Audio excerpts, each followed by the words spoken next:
Yep. It will eventually figure us out. And I have one more task before we really and truly begin. Oh, it's yelling at me. No Instagram today because they won't talk to our StreamYard. But I am so glad you are all here, even if the Instagram folks can't be. Hi. I'm going to start, as always, you missed our little intro, with what is happening in March? What is going on? Well, big announcement maybe next week about something that might be going on, but in the meantime, here's the norms. So this weekend, Saturday, Herbalism Year 1, all day long, full day seminar, delightful, always fun. The next day on the 2nd, Sunday, we have Gateways to the Gods. If you're interested in that class, do sign up in advance because I got to know how much stuff to make. And if you've got to vote for what you want to try, we can do that one. I'm good with that. Year 3 for Herbalism is right now on Tuesday nights. That's where Year 1 will be next year. And Year 2, I'm teaching this evening. Definitely do not try to jump into those. I tried to let people jump in, and they all said, no, it's not a good idea. Don't let anybody ever do that again. Not this Saturday, but next Saturday, and the Saturday after, and the last Saturday of the month, these two will be here rabble-rousing with the rest of the Standing Stones and perhaps future Standing Stones members. We'll see. And later that same day, our tarot reader Ravenwolf will be leading a by donation class on chaos magic. That should be a load of fun. Do check it out. It's up on the website. I'm excited for it. Tarot Lab is the following Sunday. That's the 9th. Another by donation class at 3:30 this time instead of 2:30. And we have Reiki 1 will be on Sunday the 16th at noon. Go ahead and register if you're ready for your beautiful Reiki journey. Read an interesting study on Reiki this morning, actually, and the importance or lack thereof of initiators or initiations. Interesting topic. Thursday evening, this is when we're closed. Usually I'm the only one who teaches when we're closed, but Adam, our astrologer Adam, who works behind the counter, will be offering a by donation class at 6 p.m. right when we close on astrology. He's offered astrology classes here before, and people rave when they take those classes, so I encourage y'all to sign up. On the 22nd, when you guys are going to be, I'm guessing, somewhere else that weekend. Yes, Paganicon calls. Yes. We'll do a free plug for that. We'll do a little spring celebration here as well, and there'll be a delightful woman doing aura photography here. So if you need a break from Paganicon, or if you're not going to Paganicon, stop in. Maybe get your aura photo taken and interpreted for you. She's got a couple options for depending on how much interpretation you want. It should be a lot of fun. And the following Sunday, of course, is Chris's Palmistry 101 class. That's a series of 4 classes that work like a merry-go-round. You can jump in at any point. It's another by donation class. He just knows so much about palmistry. It is amazing to go. I have friends who have taken his classes twice. They love them so much. And that's that. Oh yes, and Reiki Share the last Sunday of the month at noon. So if you're a Reiki person and you just want to come and do some trades, come on by. It's always a good time. Now, when it comes to the Delightful Standing Stones schedule, we're talking about, because this is the section of the schedule that got rearranged a little bit. So on the 8th, the first Saturday they're going to be here, the second Saturday of March, we are doing auras and shielding, and it should be fun. Actually, it's the psychometry. It's the psychometry? Yes. Wait. We've got lots of arrows and You're they're hard right. to follow. You're right. It is psychometry. Thank you. It is psychometry. Yeah. So energy manipulation and psychometry, which I love. I am glad you guys are doing that as part of the basic 101 level. By the way, they have more classes, by the way, than are listed here, which we'll get into because there's definitely a 102 and a 103. And we'll talk. And then after that, the schedule becomes actually arrow free. So on the 15th, it's ethics and responsibility. And on the 29th, it's meditation and the magical mind. And if you want to do magical work, highly recommend meditation and learning the nuts and bolts of it because it does help you focus your energy. That said, that's the schedule. I will remind you all we have delightful readers and there's some changes. I know. Tracy has had her last day for a while. She'll be back. We look forward to her coming back. But she is once again having an important medical procedure done And that's going to take at least 3 months of recovery time, maybe even 6. So we might see her this summer. We might see her this fall. We wish her well. We want her to recover and be comfortable and all the wonderful things. And I'm so glad she's got some wonderful help with her recovery.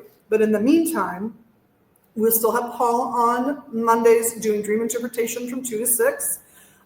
Raven Wolf will be here on, I believe it's Tuesdays, Fridays, and Saturdays at different times each day. So he's going to be here on Fridays from 1 until at least 4, on Saturdays from noon until at least 2, maybe as late as 3, which I'll get to that in a second. And we have 2 new people coming to fill in some of those gaps. So I've got Kenneth, who is a delight. He auditioned wonderfully, doing tarot on the Wednesdays and Thursdays. I believe it's Thursdays. Don't hold me to that though. And 3 to 6 on Saturdays. And we'll have Murphy, Doc Murphy Pizza, will begin doing readings on Sundays to sub in for Tracy. She's ill right now, so we're just working out the schedule. And I clearly need to replace this because I'm trying to do it from memory. This is not the right schedule. Let's put that aside. And I also want to remind you guys that we are on Facebook if you're not watching us there, YouTube if you're not watching us there, Instagram, which we would be there today right now, but it's not talking to us, TikTok, and Blue Sky. We were never on Twitter, so we're not on X.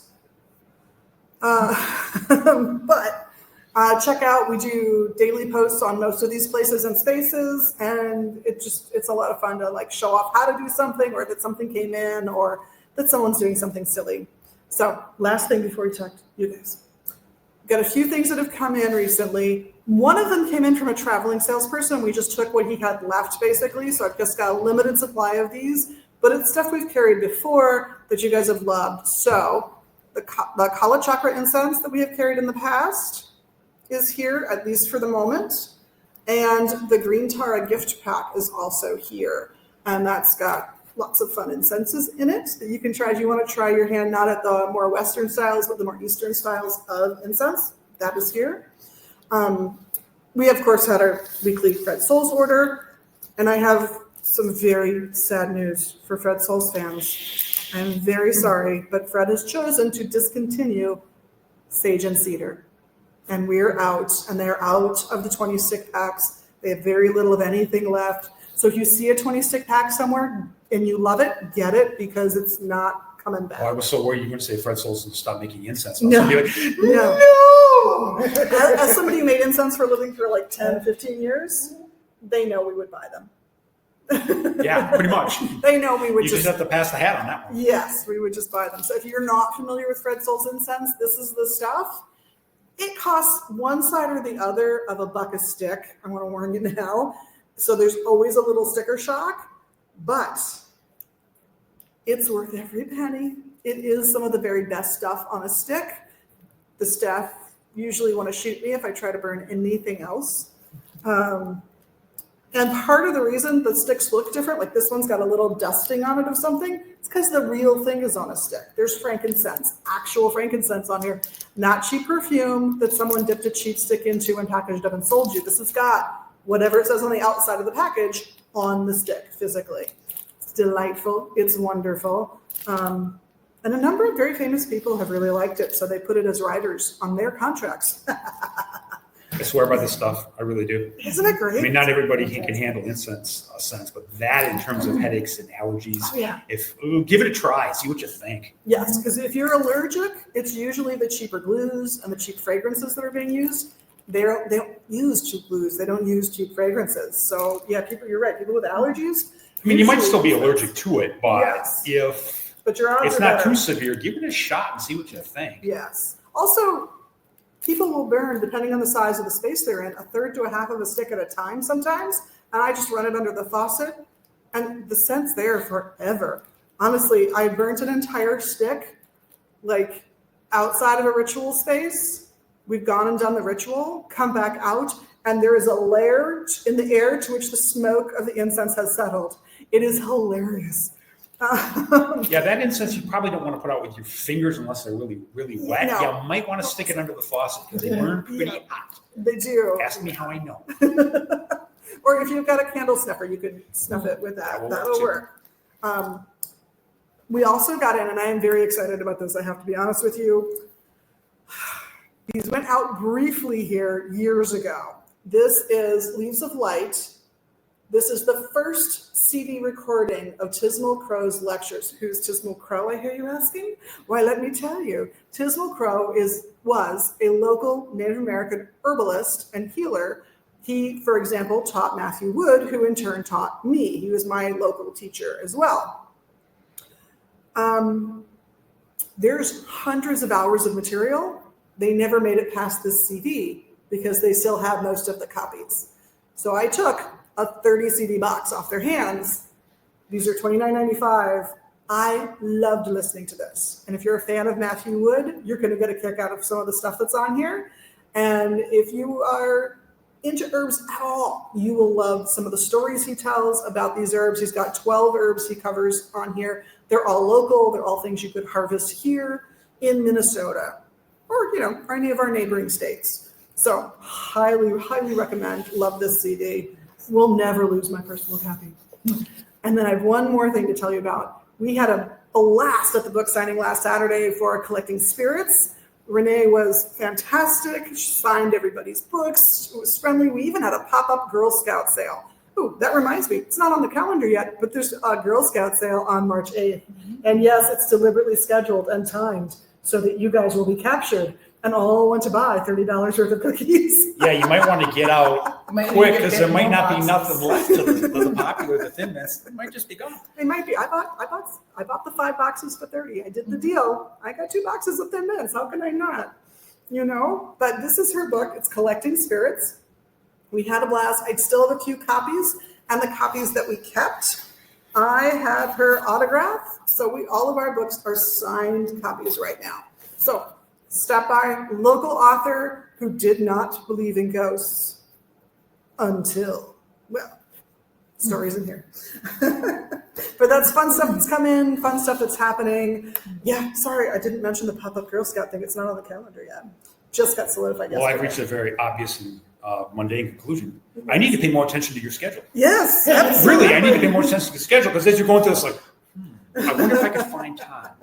Right after the Stones. Oh, we used to have somebody in the Coven that did X, Well, and that tarot lab I mentioned, that's taught by Nancy Antonucci. She's a local tarot author. She's led the Tarot Collective here in the Twin Cities for years. Right. Was one of the people who spearheaded their conference for years, which has been shut down for those of you looking for a tarot conference. They've now gone to a retreat style because they need fewer people to make their numbers work on that with COVID and just everybody stopped going to events like that. So they host fantastic events. I tabled every year except the year I became a widow. I didn't go. I think, reasonable. Absolutely loved the event. I go to a lot of these events and I definitely in my mind there's ratings. I can't help it. Well, Twin Cities Tarot Collective is very high thought of. Very highly thought of in the community. I am not a tarot person, but that's a name I know well. Yep. So they're good folks. You can find their Substack. I recommend checking them out if you can at all. But we're really here to talk about the Standing Stones. Is it okay, Liz, if I move this just a little? Yeah, you can try, but it auto-focuses. Okay. So it may still cut you off if you don't make enough noise. I just want you to know. Oh, no. So tell me how the whole thing got started. I know you guys were not necessarily there on day one, but what's the lore? Should we introduce ourselves first? Absolutely. Hi, please. I am Austin Goodwin, and I am the current high priest of the Coven of the Standing Stones. We're an eclectic teaching coven based in the Twin Cities. We do free classes. We do a Seeker's Year and a Dedicant's Year, as Liz just mentioned. And I am Tina Codman, the High Priestess of the Coven of Standing Stones and one of the teachers for our classes here at Vegas. Yeah. So what is the folklore? What is the legend of the founding of the Coven of the Standing Stones? since you've got a few more years on than me, I'll let you feel this one. Well, the Standing Stones came out of the Triskelion structure. And that was, for anybody who knows their history, that was Ken Ra and Liz. Yeah, Ken and Liz, because there was differing viewpoints on how they wanted to move forward. There was a lot of disagreements on viewpoints, so a small group of individuals broke off and started the Coven of the Standing Stones. And we have now been around for, let me see here, 25 years. Yeah. Definitely withstood the test of time. Yep, yep. You've had all the traditional Coven things, the cohesion, the lack of cohesion, the cohesion again. I think of it as a growing shedding process. It's almost like growing rings on a tree. Exactly. You grow, then you lose some people. Then you grow, and then you lose some people. Then you grow. And everybody learns and grows, and hopefully everyone finds a spiritual home. And kind of in the pagan community, there's always this shuffle as new things come and go, and people meet. And I mean, isn't change magic though? Yes. I think that if you stay in one spot for too long, it just kind of energy stagnates. If you think about things, that energy stagnates. So if you have to kind of keep it changing, to keep it growing, to keep the magic flowing. Yeah, either your understanding of the material has to change, or the material, quite frankly, just was going to have to change. One of the two, if not both, are likely to happen if you're studying this stuff, if you're actually working with it. Yep. So 25 years ago, and founders are still alive, still around. I see every once in a while, including at Roger's birthday party, our founder's birthday party. For he was born on the 4th of July, so it's a July 4th celebration for, birth of something or another. But you guys meet here for part of the year, almost every week, right? Mm-hmm. Okay. Yep. we run. Go ahead. Yeah. I was just going to say, basically every week, unless there's a snow emergency, and then we kind of built into our schedules. So yeah, we start Seekers classes at usually, I would say, the first or second Saturday after Samhain Halloween. And then they'll usually run through late May or early June when we build some snow into the schedule. This year we're not at Magus the first Saturday of the month, but otherwise we are. The idea with Seekers classes is we're doing introduction to Wicca. And we talk a lot about what Wicca is, how it works. We like to do a lot of practice with magical energy. So in the first few sessions, if you start at the beginning, you hear Tina or I, whoever's doing teaching, talking quite a bit. After that, we kind of want to break it down into some more experiential stuff, because Wicca is very experiential. We personally believe it's fine to read books and it's fine to have a knowledge base, but if you want to get into the craft, it helps to practice. It's all about practice, because that's how you're going to define what works for you. And that's a big principle of our teaching. We're not here to tell you, do X, do Y, do Z, because these aren't high school and college classes. We're here to give people ideas and explain how things like ritual formats work. And then people get to see a little bit, get the Seekers class, you get a bit of a glimpse of how Coven life kind of works. When you see us interact, we'll talk a little bit about our events, things like that. And then we'll do a second year of classes called the Dedicants year. And this is what we call having 1 foot in and 1 foot out of the circle. And the idea is now you've made a commitment to really meet us as a magical family. You start coming to our events. We start going through, I wouldn't say more advanced, but we start going into more depth and drilling down how we do ritual and how we do ritual magic. Most Wiccan covens have a pretty standard ritual format. Everybody does it a little bit differently. And the way we like to think about it is the ritual format is not this thing that's this iron law. It's not a liturgy.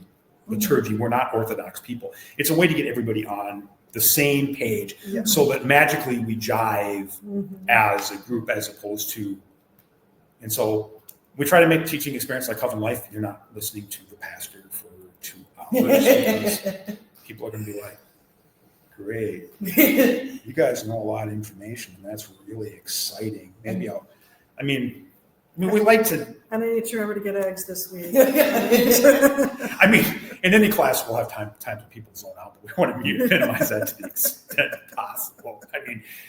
It's fun. That's the whole idea of magical practice anyway. Are there challenges? Are there growth? Is there that? We don't want, spirituality shouldn't be a chore. Yeah.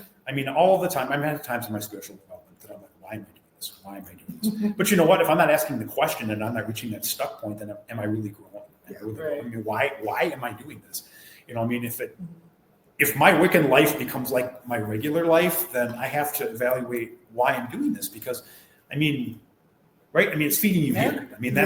It's feeding your soul, as one of our Coven elders would say. He lives out of town. It's feeds your soul. Yes. I mean, and it does spill into your normal life because it influences decisions you make, how you choose to behave, how you choose to treat other people and yourself.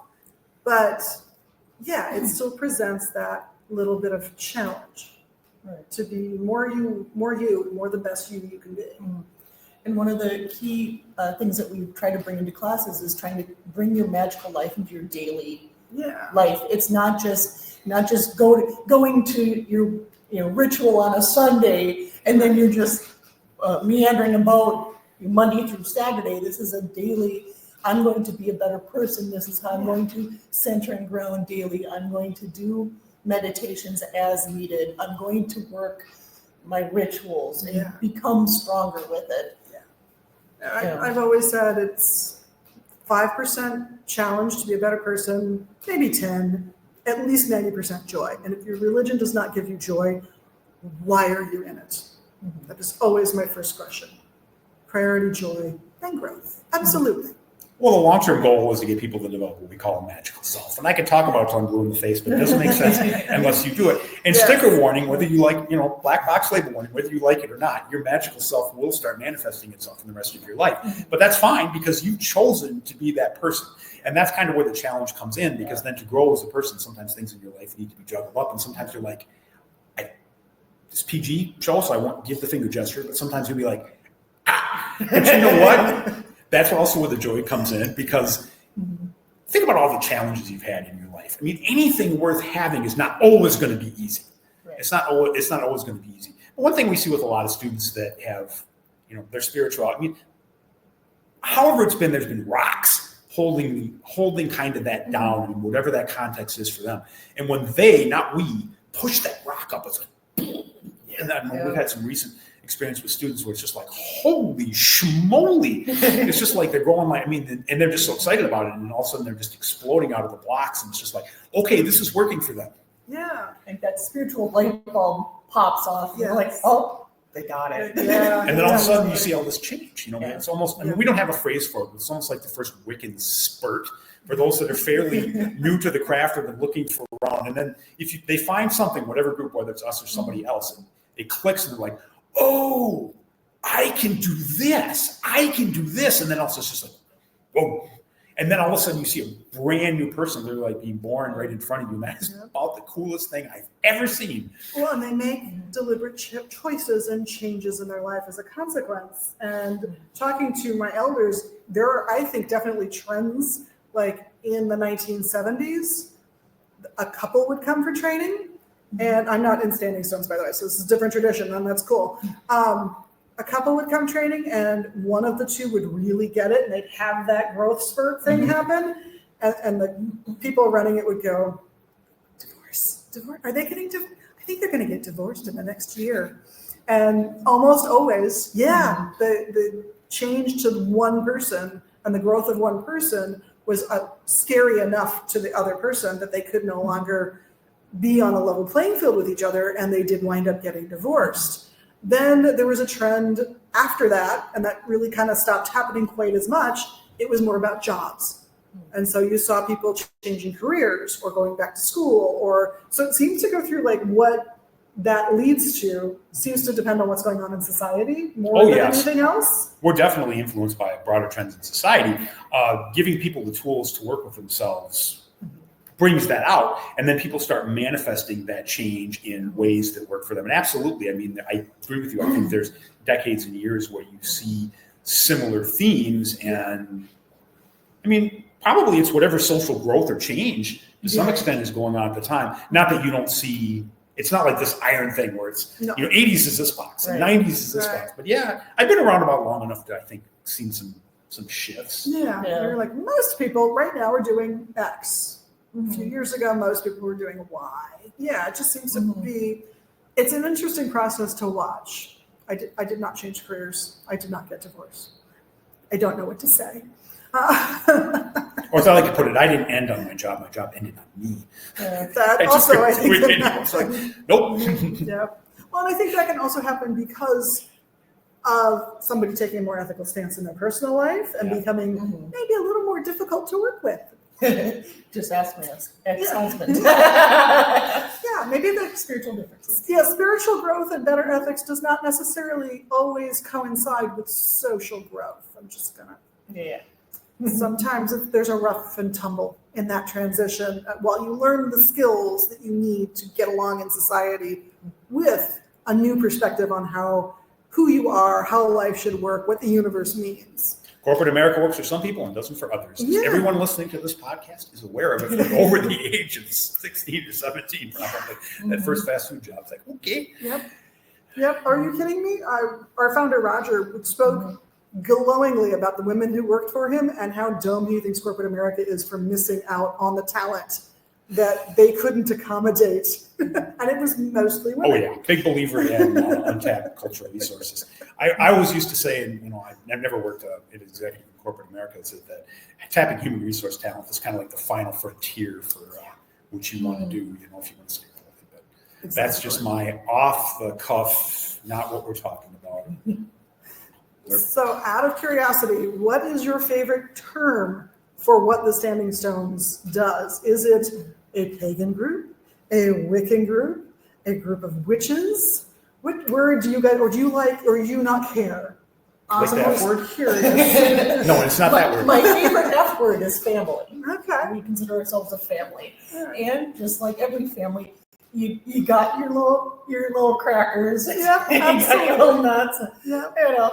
But everybody, it's just it's a family, and we grow and change as our family grows and changes. And Mm-hmm. It was kind of set up that way. I mean, when the people that founded the Stones broke away from Triskelion, one thing that one of the founders wanted to see, some of the founders wanted to see, is a more included family atmosphere, and that there are Wiccan covens that they're ritual focused, they're skill focused, they're practice focused. Not that we don't do these things, but we also want to come together as a group and have family, because I think the founders recognize that that's an important part of life, is feeling that you can have a chosen family, and it can be more than just the rituals that you do together. And then, as we teach, everything can be a ritual. Yep. If you want to be intentional about everything, people sometimes say, Wiccan ritual, I can't do that. I'm like, well, you do rituals all day long. You're just probably not thinking about it. Brushing teeth is a ritual. Yep. Family gatherings, meals, all those things are rituals. And when you do that with a chosen magical family, you get that extra power. And then you do ritual magic with people. Yeah, And suddenly that you're is- not falling into ritual, you're intending to do ritual. Exactly. And it changes how it affects you and everything around you. And with our rituals, we allow children are very welcome in our Nice. ritual spaces, and they add to that energy so much so that some of the children that have grown up within our coven are now have taken classes and Very are nice. moving on to their own paths as Oh, well. so So cool. that's been a really fun Generational Wicca, we're so blessed. That was Even to have a little bit of that, it's like, wow. Yeah, definitely. I know it's an area, particularly in the Twin Cities here, and that where people have been very trepidatious about having children included. But if they're the children of members, that is a little different. Right. So as opposed to just allowing a random 14-year-old to show up at your ritual. No, as with everything, we have rules and guidelines. We guess we're part of broader society, of course. Absolutely. Absolutely. So I'm curious, since it's a somewhat family-centered and family-focused, because I was trained in a group that had some similar ideas about how to run things, there was a significant minority in that group that, in retrospect, not in the moment, but in retrospect, were clearly working out issues with their parents, with the leaders. Do you guys ever encounter that kind of dynamic? Not necessarily. Okay. When the kids are about, we just say, okay, parents. Oh, no. No, you mean the people, adults. I mean the adults. Yeah. Oh. So you got somebody in their 20s who's maybe still a little angsty about that one parent, I- and they kind of sort of take it out on whomever personality-wise seems to fit that parent role for The them. last few classes that I've been involved with have been pretty mature That's good. yeah. in that respect. I mean, I think whatever people bring into has to be worked through. Yeah. I mean, if you want to use, transference, a 4E term or whatever, not that I'm into that. You're always going to get a degree of that, Yeah. but I really don't. I mean, I watch people grow spiritually and go through changes and struggle sometimes, but I don't really feel attacked. I mean, it's Good. pretty rare. Good. Yeah. Good. And yeah, if you're getting more mature people, better odds. People have worked through stuff. Not a guarantee, however. I'm just going to point it out now. Not a guarantee. Well, the way I think of it is I think when you get people into groups, I think people can figure out pretty fast on the spiritual level what's going to fit and what isn't. We try to be pretty open and welcoming up front. We're definitely not going to be everybody's cup of tea, but we're not going to be these, really guarded, closed-in people because we want people to see us. I mean, not everything, but we want us to see us as they are so that at a higher level or spiritual level, they can start making those decisions or start thinking. And I think sometimes people make decisions to come and go before they're even mentally aware of it. Yeah. I mean, it took me, 3 years to decide to initiate, 4 years. And it was that process for me. And eventually I was like, do I want to do this? Do I want to do this? Do I want to do this? Spiritually, I think I made up my mind that first Maybe. But, it takes the mind a little while to catch up. And since we're used to that, then you kind of get to know when to step back and let people make that decision. Sometimes you kind of know what the decision is going to be for people, and sometimes you don't. But everyone's got to make that decision for themselves. And so there's similarities in that growing process that you do spot. And then so sometimes you kind of have a bit of an idea kind of what might be coming down the pike. Yeah, I mean, as we say to everybody, you're always welcome to leave or stay. We never push anybody out the door unless their behaviors or actions are outrageous and then you don't have a choice. Yeah. But I mean, we're not holding on to people, but I mean, for the people that belong with us, we're always going to be here for you.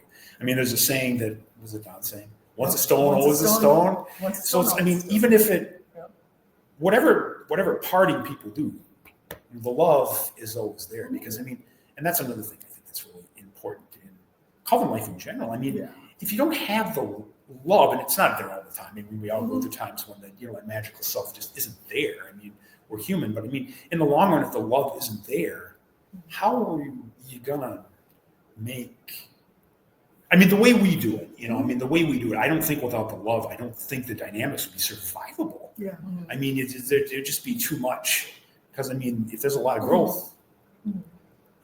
I mean, I know we talk a little bit about a lot of challenges, and I don't want to overplay it. I think more in terms of growth. But I mean, running a Wiccan Coven for this length of time comes with some breakpoints. Yeah. It just simply does. But I think as long as we have the heart, as long as people have the heart, I think that really makes a big difference when the waters get a little rocky. I think. It does. It makes a huge difference. I agree. I don't want to ask any questions that are too prying or are private information, but when somebody says pagan, Wiccan, they use the word coven, I assume, unless they say otherwise, that there's probably a masculine divine and a feminine divine, however you define those things. How is it for you guys?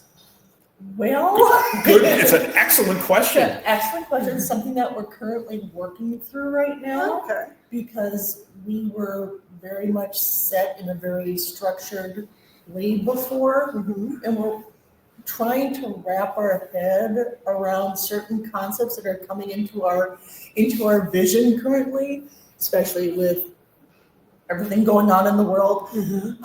So that is something that we're working on looking at in deeper ways, because there's been a lot of discussion regarding that particular idea. I think the way I contextualize it, society changes, so of course we're going to change with society. We have to make the changes fit in such a way that the magic still flows, and we have to run change in a process so those changes take hold meaningfully. There's no such thing in a Wiccan Coven as, okay, everyone agrees today, and then in a month or 2 weeks, everything's going to change. If change was that easy, we would just simply do it. Yeah. I mean, we would simply identify a need, and then in a month, everything would change. But the way I think of it, we're not dying on this hill. The issue of gender fluidity, gender non-binary, all that stuff, we're not dying on this hill. We are going to, I mean, you have to take a look at things. I mean, if you want to, I mean, you can't just say, okay, and this has sometimes been a problem, frankly, in the Wiccan community, and in my opinion, there may be things that places where Coven don't go, but I don't think it really works to look at broader cultural changes and say, I'm going to die on that hill, because then the younger folks in the community are going to say, okay, it was nice to know ya.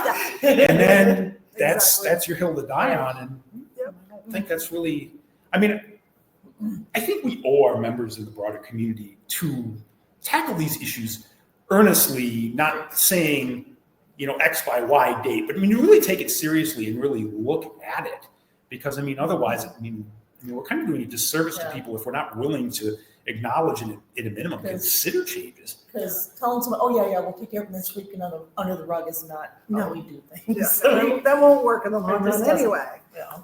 And for me, what resolved a lot of issues for me was in my training, I was asked to pick a mythology to study so that I could explain things and express things that maybe were private to the group. And I did not pick a mythology so much as I picked folklore. And I picked folklore and folk tales because it is mythology. It's just mythology that was not respected in my mind. It's the mythology of the people of the various societies when you're looking at their folklore. And there is a way of analyzing folklore that says that every character in the story is you individual, the person reading the story or hearing the story. They are all aspects of who you are. And I went, oh, okay. So I'm the goddess, but I'm also the god. I can dig that. I don't have a problem with that. Any deity you want, it's in me. So that was part of how I went through my process of going, I think some of the people before me were maybe not the smartest people on this subject. But if it's all, and consequently, if you're in the ritual, from your perspective, everything happening in the ritual is all about you. Just like it's all about me.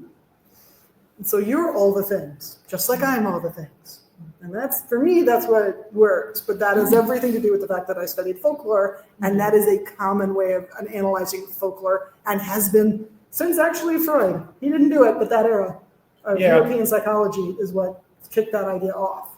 I think for me, I want to make sure I'm educating myself in a non-judgmental way about changes and new ways of thinking. And I'm not blocking myself off. It's not, initially, it's not, I don't have to place a value judgment. I want to understand cultural changes that are happening, and I want to understand different people's perspective as best I can. Yeah. I mean, I don't walk in other people's shoes. I haven't had their experiences, and I have to be upfront about that, which doesn't mean that I'm not open to learning new ways of looking at things. Because I mean, ultimately beyond the God and the goddess, however you want to contextualize that, if you want to get away from the gender non-binary, I mean, the divine doesn't care about those things. I mean, there's always other ways of thinking about things. It doesn't have to be, because I mean, it doesn't have to be A or B. Right. For a number of years, I mean, it's blocked access to people in Wicca. It's been an issue for, I mean, I don't want to speak out of turn, but it sounds like at least 20 or 30 years, and probably a lot longer than that, because the people that were being blocked didn't know it back in the 50s, 60s, and 70s, because the language didn't exist. I mean, on one hand, it doesn't make it okay, but on the other hand, if the society doesn't have the vocabulary and there's no information, I think there's a difference between ignorance and fear and hate. If you just don't know what it is, but you're open to learning about it, you could say, okay, I did something for 20 years. I did it in good faith because I had no idea those other ways of looking at it were. On the other hand, if you've done something for 20 years and somebody comes with a new idea and the finger gesture comes up before you even know what it is that good faith? Yeah. I would question that. Yeah, are you then coming at it from a position of curiosity, of love for your fellow human being? And if you're not, again, I said earlier, 90% joy, that's based in love. You don't get to joy without the love, really. You can't. They're intertwined in many ways. And I'll be frank, that's a challenge, especially in an involving Wiccan Coven. I mean, that is a challenge, but if you're not ready to take challenges and come with the things that happen with that, how are you going to grow as a person and as a family? How are you going to grow? One of the things I've loved is that traditionally people early in their training, if they choose to go the route of training, are generally called a priest or priestess or whatever word you want to use for that. That means you're in charge. I'm not in charge if I'm training you. You're in charge. It's your job. You've got to make decisions. You've got to grow. You've got to think. You've got to learn. Yes, I'm going to put some challenges in front of you, but that's my job. And I'm going to watch you get through them. I really am just going to go, okay, let's see what you do. I think that's a much more mature way of looking at it. I mean, I think of us as, there is a bit of hierarchy in the Wiccan Coven. However, we're the tour guides. We're giving the people the tools to make magical transformation in ourselves. Yeah. The Wiccan community has changed a lot. I mean, we used to, in some of the older Wiccan traditions, you had what were called bound agreements. Mhm. The first degree was bound. What that means is you could not do any magic unless you went to the high priest or high priestess and asked permission first. And in 2025, we look at that and say, absolutely not. If we don't trust the people we're training to do magic, then we are not doing it right. Yep. Or there's some Right. issue with us, Yep. not with our students. Yeah. And change is difficult. But I mean, necessary. The pace of societal change has picked up. I mean, Yeah. the 60s and 70s were a lot of change, but you had this big explosion of change, and then I think it took probably 30 or 40 years to really digest it. Now I think the change, and this is just my perspective, is probably maybe a little bit more fundamental, where so many things have happened that it's kind of gone down a few levels, and I think for some of us olds, it might just kind of, I mean, it's one thing to grok. Okay, these terms, these concepts, these are important to people. This is how value is created. But to actually dig down several levels, like lived experiences you haven't had, now there's a challenge. But an important one. Oh yeah, I gotta say, absolutely. we are out of time. Thank you both for coming in. This was a fascinating conversation. Of course, this will get posted later after the live, and that's where we pick up most of our views. So it's kind of fun that way. Yeah, if you like to babble, Tina, Yeah. me babbling mostly. And then, I do this, it's a and good then babble. come on down, check out the Seekers classes, and they're free. We have a lot of fun. Yeah, they're always fun. They get rave reviews. And this week's secret word for anybody who's been waiting is going to be standing stones. I will be texting the other Liz and Adam so they know standing stones. Secret shopping word. So in the meantime, have a wonderful week. Everybody. Yep, goodbye. Yeah, thanks for from taking the Megas time to sit Books with us. here in Minneapolis, megasbooks.com. We will see you all soon. And I think I've got a herbal post for tomorrow ready to go, I think. Ooh, I hope so. Anyway, blessed be. This would be Blessed be.